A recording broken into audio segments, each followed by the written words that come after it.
The closures of the branches of IoM Bank in Peel and Castletown have been met with disappointment by residents and MHKs, but some politicians have come forward and said, could the post office possibly take on some of the services that were being offered by IoM Bank in those locations and step in? What's the post office's thinking about that proposal? No, the post office remains open to engaging with the Royal Bank of Scotland, IoM Bank, to understand how it might be able to support their business customers, the community at large.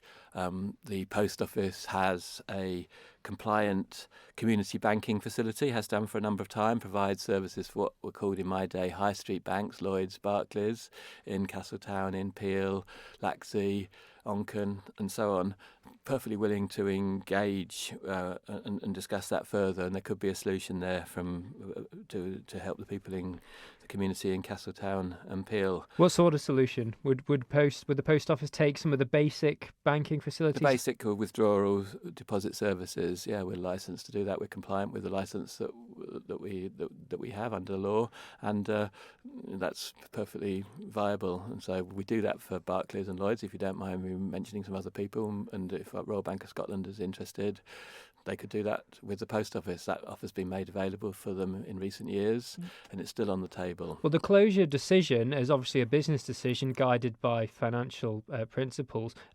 If sustaining those branches was loss-making for IoM Bank, although we don't know because they haven't published the data, wouldn't it be loss-making for the post office to take those up? So why would you do it? And that's right. The post office is perfectly cognizant of the fact that the way that people go about withdrawing and depositing money is changing, and also money is changing in itself. More and more people use cards. You haven't probably been in a bank branch yourself for some time, Ewan, nor have I, except to sort out something on my internet account. And more people are like that. So it's a difficult business to carry out. So with that in mind, why would the post office bother? Because the post office has a social function as well as a traditional postal function.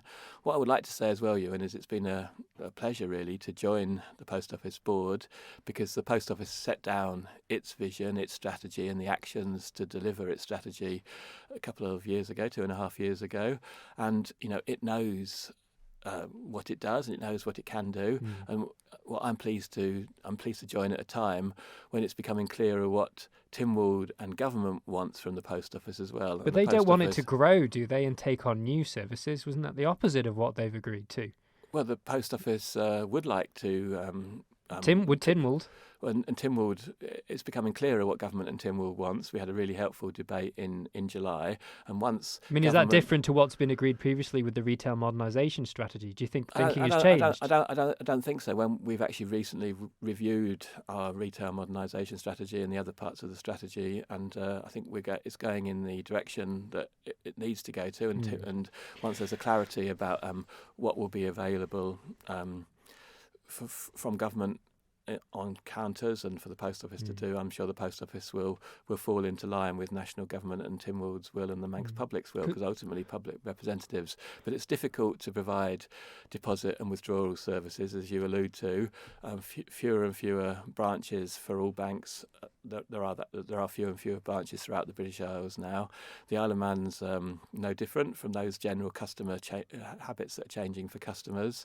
I just think it's important for Treasury, for the Department for Enterprise, for the Financial Services Authority to make it clear what the future of money is, what the future of these sort of basic deposit and withdrawal services. I was having my hair cut this morning, and that's a cash generative business. The person who was cutting my hair, was very frustrated on Friday because she gets paid in cash, and the queue is getting longer and longer in Douglas to pay cash into her bank branch. More and more of the bank branches are based around machines being in them with people to help you use the machines, and the world is changing. And but it's leaving people behind. It's leaving some people behind, so that's one issue for government to deal with, the whole concept of digital exclusion and financial exclusion. But secondly, if the nature of money is changing, we need to have a policy on what's going to happen to money in the next 5 years. So Treasury need to come out and say what their plans are in terms of paying pensions and benefits profits more generally, and so on. So and what the are you Department for Enterprise needs to come out and sort of explain what the next 10 years will look like for banking and financial services. And So are you deposits. saying Post Office won't step in any real degree until you hear from Treasury, Not until at you all. hear Not from at all. Our DFE? service is available. The deposit and the withdrawal services are made available wherever an arrangement can be made, and it's perfectly possible. And that did the you Royal try and Bank, arrange something with IoM Bank? for the last 4 or 5 years, the Post Office has been talking with IoM Bank about making a service available, And and that offer's still on the table. So you've been ignored. That offer's still on the table.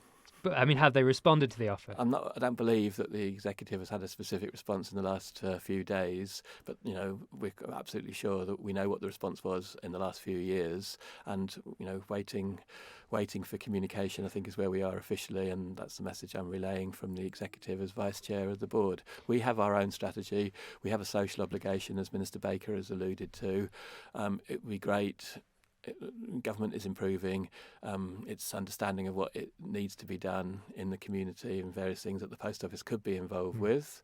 And so if I'm listening to this interview, Mr. Thomas, what do I take away? Do I take away that there is a glimmer of hope that the Post Office could step in Peel and Castletown to help, or not? Yeah, in both those towns, banking services are provided by the Post Office, and there's no problem with adding additional bank to the services that we provide, and that's for deposit and withdrawal. And the likelihood of that happening, in your assessment? We haven't heard as yet from the Royal Bank of Scotland, but the offer's been on the table for a number of years and Well, hasn't been taken up to as yet, so it doesn't seem that likely. There was a meeting with the two Arbury, Castletown and Malura HKs with Stuart Chivers, local head of the IoM Bank. He said the decision has been made, and the body language, according to the two HKs, was not hopeful of any progress.